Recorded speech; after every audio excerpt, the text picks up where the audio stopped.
Thank you for joining us and welcome to this edition of UCentral News. I'm Jocelyn Schifferdecker. And I'm Eden Jones. An update from one of the 3 violent shootings that happened in Oklahoma City this past weekend. 2 additional arrests have been made in connection to a shooting that killed 3 people Saturday night. Oklahoma City police said they have arrested 42-year-old Nicholas Sweet and 47-year-old Douglas Jacobs. They were served warrants and booked into the Oklahoma County Detention Center on several complaints. And the Tennessee House of Representatives have began discussions over the possibility of voting to expel 3 Democratic lawmakers just a week after they were accused of breaking House rules by protesting inside the chamber. Their protest for gun reform came after the most recent school shooting in Nashville that left 6 dead. Expulsion of these lawmakers would require a 2/3 vote, and actually just now they have decided to expel Democratic Representative Justin Jones. 72-25 was the vote. They will now begin discussions on the remaining 2, Justin Pearson and Gloria Johnson. Obviously, Jocelyn, we could tell tensions and emotions are very high. Some believe it would set a terrible precedent. I think it's just a matter of maintaining that balance in the House. For sure. I think the question that's kind of posed right now, is this a First Amendment issue? Because, you know, we as the people have the right to peaceably assemble to petition the government, but is that same right extended to lawmakers? Right. So, again, this is definitely a developing story, and we will update you as we find out more. In other political news, the Supreme Court has just ruled today that transgender athletes in West Virginia can compete on female school sports teams, denying the request to ban the athletes, which came from West Virginia's Attorney General Patrick Morrisey. Oklahoma has also enacted a similar sports ban, arguing that transgender women have physical advantages over cisgender women. Following the Supreme Court's decision on a nationwide scale, under a Biden administration proposal, schools and colleges across the U.S. would be forbidden from enacting bans on transgender athletes to further ensure fairness. This proposed rule must undergo a lengthy process, and if finalized, it will be known as a brand new Title IX clause. And the 2024 Democratic presidential race is beginning to take shape, especially now that Robert F. Kennedy Jr. has filed to run as a Democratic candidate for president in 2024. Kennedy is the son of former U.S. attorney and the nephew of former U.S. President John F. Kennedy. Kennedy, age 69, is known for his environmental advocacy and for his opposition to the COVID-19 vaccine.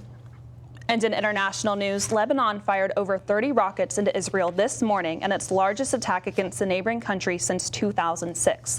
The Associated Press reports 25 of the rockets were shot down by the country's Iron Dome defense. The attack sent people in northern Israel into bomb shelters. 2 people were injured. 2 people were reported injured. This follows tensions in the region between Israel and Iran-backed Hezbollah militants. A U.S. State Department spokesman was quoted by the AP as saying, quote, "Israel has legitimate security concerns and has every right to defend themselves," end quote. And in weather news, it's been pretty day today. I mean, a little bit chilly, windy, but the sun was out, so that was good. We're going to see if that going into spring. Yeah, we're going to see our full weather forecast with Mark right now. Yeah, guys, like you mentioned, it's been a cold and windy couple days here, especially yesterday and this morning. But going on later on this weekend, it's going to start warming up. Spring is looks like it's finally going to be here for us here in the Edmond area. But with that spring, that does mean that there are going to be some potential showers, and there's actually a good chance of it early on next week. But looking on after that, spring-like temperatures are going to be here all throughout next week and for the foreseeable future. But looking for now here at the Edmond area, currently it's 61 degrees outside, mostly cloudy. Winds out of the northeast at 11 miles an hour. Humidity's at 27%, so it's kind of sticky, but that wind is kind of cooling it down to 59 degrees Fahrenheit outside. Looking across the state now, though, 60 degrees up in the Panhandle at Guyman, 64 degrees down in Altus. Looking over there to the eastern side of the state, 60 degrees in Miami, 62 down in Idabel, and 61 degrees here in the OKC metro area. Coming up later on in the show, I'm going to give you guys a full rundown of your 7-day forecast coming up. Thank you so much, Mark. And UCO's Sigma Lambda Gamma chapter will be hosting an event tonight in the Nye University Center, room 421, 6 to 8 p.m. tonight. Attorneys, professors, and representatives from Dream Action Oklahoma will be included in the panel to discuss and advocate for undocumented students. UCentral's Isabel Contreras and Ainsley Martinez sat down to talk about how events like these benefit the community. My name is Isabel Contreras. And I'm Ainsley Martinez. And today we're here to talk to you about an event happening later tonight on campus. So the sorority Sigma Lambda Gamma, one of their principles is morals and ethics. This is their Founders Week. So they're putting on this event that includes attorneys as well as this organization that promotes equality for immigrants and educates people on how to be an ally for them. So I know that you are also Mexican and you also advocate for the community. You've done different stories on the community. How do you feel about having an event like this on campus? I think it's very important. You know, we actually did something similar with Pre-Law Society where a group of attorneys came in and gave free legal advice. So I think anything to help empower these communities with knowledge is very important because, I mean, there's been multiple studies that have shown that the Latino community is 25% more likely to be targeted with misinformation, and also just with the language barrier and limited Spanish-speaking publications in Oklahoma. All these events will benefit the community somehow in some way. Right. And obviously I know when it comes to like different news organizations that provide information to Hispanic and Latino audiences, really the only one that they have is Telemundo compared to, you know, English speakers who have, you know, other different news networks to get their information from. So they kind of are at a disadvantage where it's just one primary, like primary news organization that provides all the information to them. So I know that right now we're in April, so right now it's tax season. So I don't know if you've heard anything about how, you know, Hispanic and Latinos need more help during tax season because of that language barrier. Yeah, and I think that's something some people don't realize is that undocumented immigrants really actually can do their taxes using a individual taxpayer identification number instead of a social security number. So yeah, a lot of immigrants are paying their taxes, and there are some attorneys that speak Spanish to help with that. But you know, there is that kind of level of stigmatization where they're kind of scared to put themselves on the radar and also get the help they need. So yeah, there's definitely a need for these kind of events. Right, especially with the Latino population being so big, especially in Oklahoma City. You know, the South Side is predominantly Latino and Hispanic, so you know there needs to be more resources for them to be able to go and, you know, do these things. Exactly, and I know that Mayor Holt in Oklahoma City said that it's projected that by 2030, 3/4 of the population in Oklahoma City will be Latino. So crazy. So yeah, it definitely is a growing community that we need to, you know, watch Advocate out for. for. And, yeah, Right. Exactly. Right. Well, thank you so much. That is all from us. Yeah. Thank you. Isabel Ainsley, thank you so much. The Student Alliance for Equality will host a planning session for safe activities and programming. The meeting will be held at 7 p.m. on April 12th in the Nye University Center, room 312. Also happening here on campus, UCO faculty and staff are being encouraged to share a new community engagement service with students, the UCO Pantry Crew. The CPC is a new organization for students to support, build, and advocate for the Central Pantry. Students can apply for the CPC on the UCOR website. The deadline to do this is April 16th at midnight. And the UCO Office of Student Accountability and Conflict Resolution is warning professors to use caution when using detection tools for potentially AI-generated projects. Student Accountability and Conflict Resolution is aware of newly released function with Turnitin.com. However, the office says the accuracy of these tools has shown to be inefficient and spotty. And as we mentioned earlier, it seems like spring is here, the sun is out. The question is it here to stay? Hopefully. We'll check in with UCentral's Mark Lowe for your full weather forecast after the break. Was raised to believe in the power of possibility, to always move forward but never forget where I came from, to value hard work, ingenuity, and hospitality. On one hand, my people are rough and rugged. On the other, refined and elegant. They taught me how to love beautiful things and cherish my past, to seek out adventure, eat well, and to have a good time. So I keep their traditions alive every place I go. They call me Oklahoma City, but you can call me the modern frontier.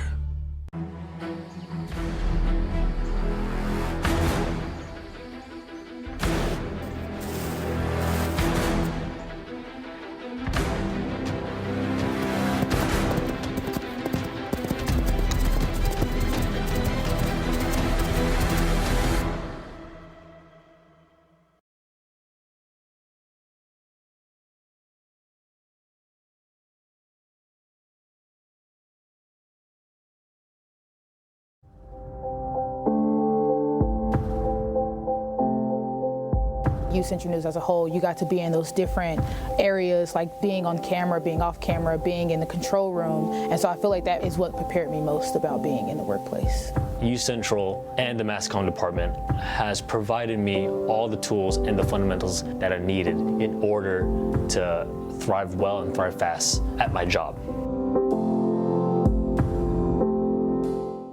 Maybe it's time to hit the road and visit a place where stories unfold. This is the land of the ultimate road trip, with sights old and new on Route 66. There's fun to be had, so much to do, and a few new surprises before you get through. Oklahoma has the most miles to share of Route 66. It's really quite rare. TravelOK.com will show you the way. Come see for yourself this iconic highway.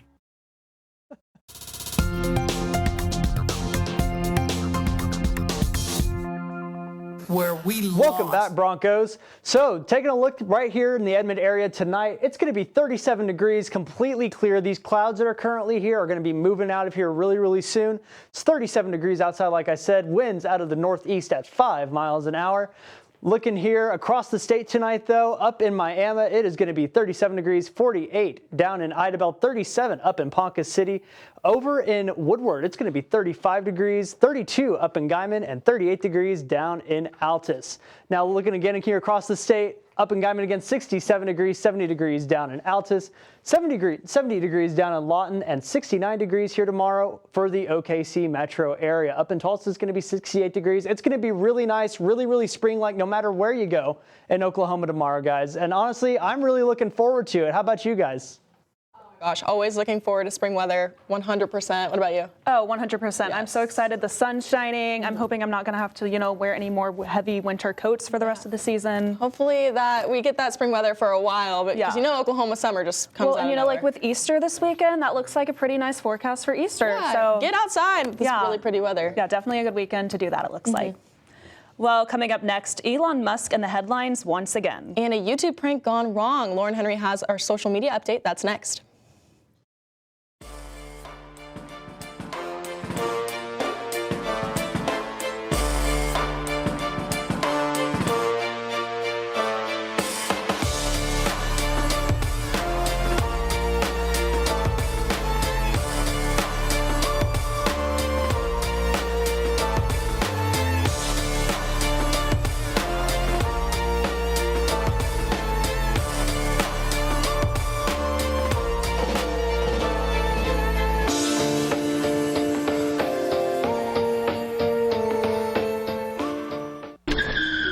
If I could go back and change it all,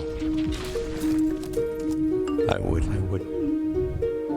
I think I'm gonna miss you the most. I'm sorry. I'm so sorry. I'm so sorry. Or maybe it's just the little moments. If I could go back and change it all, if I could go back, I would. But I can't.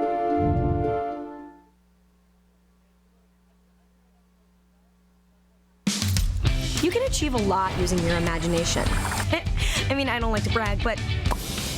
Wait, who's that? And why is she all over these achievement awards? But with STEM, the sky's the limit. Shaboom! Use STEM to envision... Okay, I'm seeing it. Yeah. Invent... Got any ideas? I've got a few, actually. And create a better world. Told you she's super smart. If she can STEM, so can you. Find out more at She Can STEM.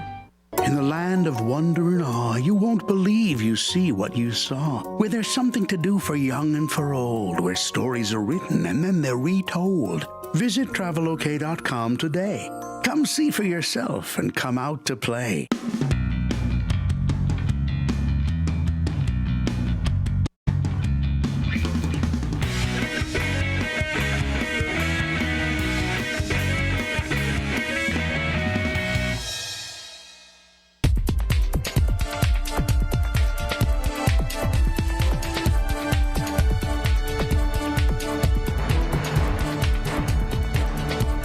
I'm Lauren Henry, keeping you in the social media loop. NPR has been listed as U.S. state-affiliated media on their Twitter, but the CEO does not agree, and Musk will not change it. NPR President and CEO John Lansing issued a statement saying, "We were disturbed to see that Twitter has labeled NPR as state-affiliated media, a description that, per Twitter's own guidelines, does not apply to NPR." He finished by saying, "It is unacceptable for Twitter to label us this way." Musk seems to be standing behind this decision. He responded to a tweet about NPR's new title with a photo that defined state-affiliated media as an outlet where state exercises control over editorial content through financial resources. Musk commented that the definition seems to be an accurate way to describe the news outlet. And a prank video gone wrong at a mall in Virginia ends with shots being fired. CNN's Megan Clark has the story. Put your hands up! Calls from Loudoun County deputies echoing through a Dulles Town Center as officers move in on a man with a gun. Authorities say 31-year-old Alan Coley of Leesburg shot 21-year-old Tanner Cook. Coley is now charged with multiple felonies. Cook's father, Jeremy, says his son was making a prank video for his YouTube page. They had a phone that was in his face, and they were trying to do a Google Translate prank. I'm sure they were saying something to him that wasn't, making him laugh, or he wasn't enjoying it. And so he got mad and he shot my son. Cook acknowledges some of his son's videos can be a little on the edge, but says he's never attacked anyone. I know that sometimes in having fun that things look like go too far, but he's not physically hurting anybody. He's just trying to be a goofball. As for whether or not Cook legally crossed any lines, attorney Christopher Brown tells 7 News the defendant may claim he felt he was being assaulted. It's not the worst argument in the world when someone approaches you and reaches out at you with an object in their hand. Officers use this all the time as a defense in police shooting cases. When he pulled his hand out, I thought it was a gun. Well, it was a cell phone. So far, no charges are being brought against Cook, but prosecutors could explore that option. Cook has this message for the shooting suspect. I'm trying to lead by example here and say that I forgive the guy that shot my son. And a promotional video for WWE is under fire for what they're calling an editing mistake, but others believe was an exploitation of tragedy. During WrestleMania 39 Night 1, WWE allegedly used footage from the Auschwitz concentration camp to promote a match between Rey Mysterio and his son Dominic Mysterio.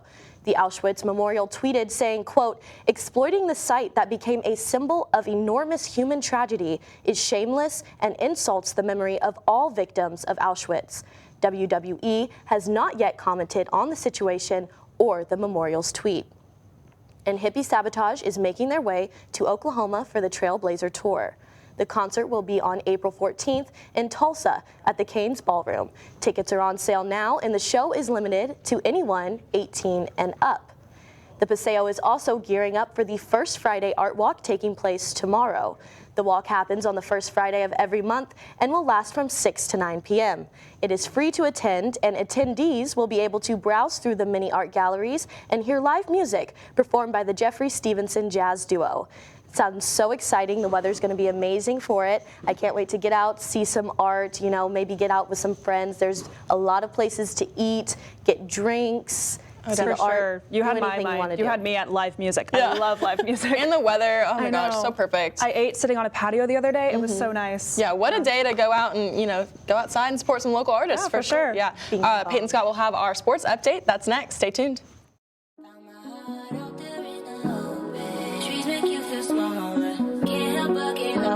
Feel the beat of nature at a park or forest near you. Find a forest and music inspired by nature at discovertheforest.org.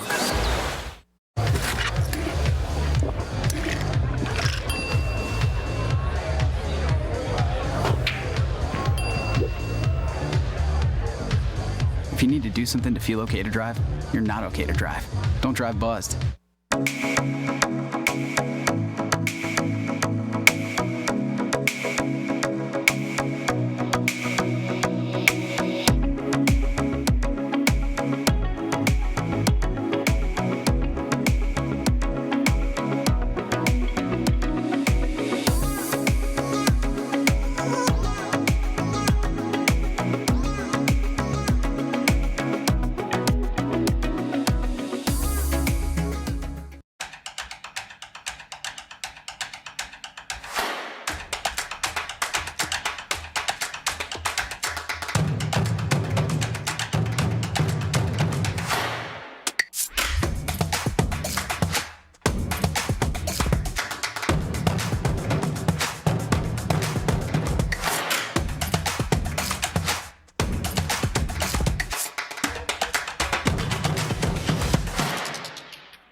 Welcome, Broncos sports fans. I'm Peyton Scott, and this is your Thursday Sports Report. The Central Oklahoma women's tennis team will host Washburn and Northwest Missouri in MIAA duels at Bronco Courts this weekend. With a 7-7 record on the season and a 2-2 record in the MIAA, UCL fell to 30 in the latest ITA national rankings. Currently ranked 23, Washburn is set to visit the Broncos at 2 p.m. Friday. Central will face Northwest Missouri Saturday at 11 a.m. The Broncos are led by its #1 doubles team, of Nikki Boyer and Blight Buntrock.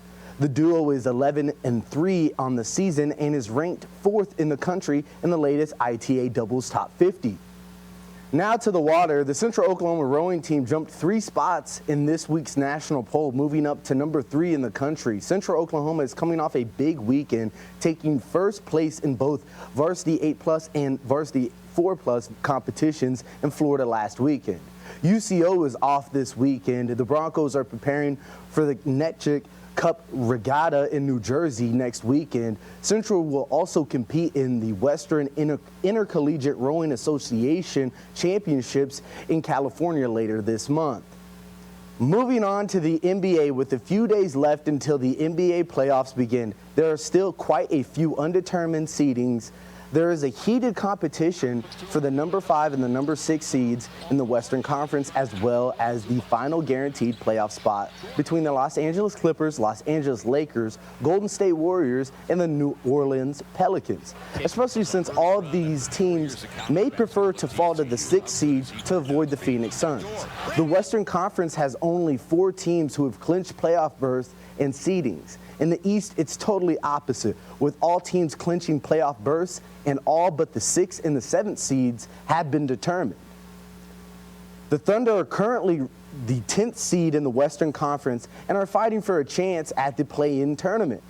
The Thunder are 2 games behind the Timberwolves for home court advantage in the 9 and 10 seed game. The Thunder are set to visit the Utah Jazz tonight in a must-win game for both teams, as both the Jazz and the Thunder are competing for the last spot in the play-in tournament. And both are coming into this contest with a 3-game losing streak. Oklahoma City has the edge and can clinch the spot in the play-in tournament with wins in its final games at Utah and against the Memphis Grizzlies on Sunday. That's all for sports this Thursday. Back to you guys at the desk. Thank you, Peyton. Don't go anywhere. When we come back, Mark Lowe has your Easter forecast, or your Easter weekend forecast. And we're going to have a little sneak peek at what day it is today. It's national holiday. Stay here.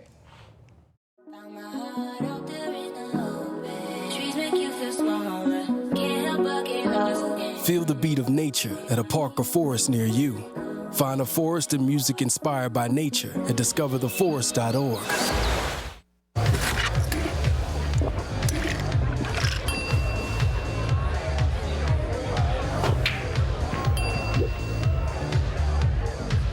If you need to do something to feel okay to drive, you're not okay to drive. Don't drive buzzed.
Welcome back, Broncos. As I mentioned earlier on in the show, it's going to be kind of a cold start to your morning tomorrow, but let's take a deeper look into that and see how the entire day is going to plan out. So tomorrow at 7 a.m. as you're heading to work or sending kids on the bus to school, it's going to be about 38 degrees and sunny.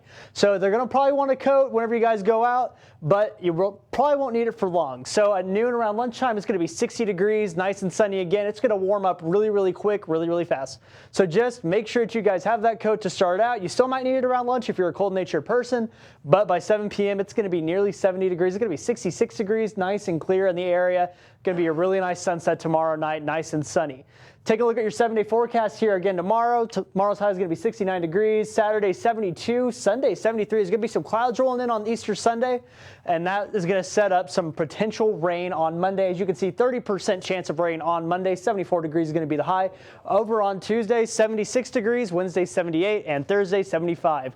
That's all I have for this weather report for today. Back to you guys at the desk. Mark, thank you. And I called it a national holiday before the break. It might not be a national holiday, but today is a day that's very near and dear to my heart. It is National Student Athlete Day. Some of you may know I played my last soccer season here at UCO this past fall, and one of my teammates is Amaya Grace, and her story is pretty unique. She's transferred twice in her career. To further explain, she's played at every level, first JUCO, then Division I, and finally came to UCO to play Division II, and yet she still believes she has some unfinished business to take care of. Take a look. For many who play at the college level, they don't plan to transfer.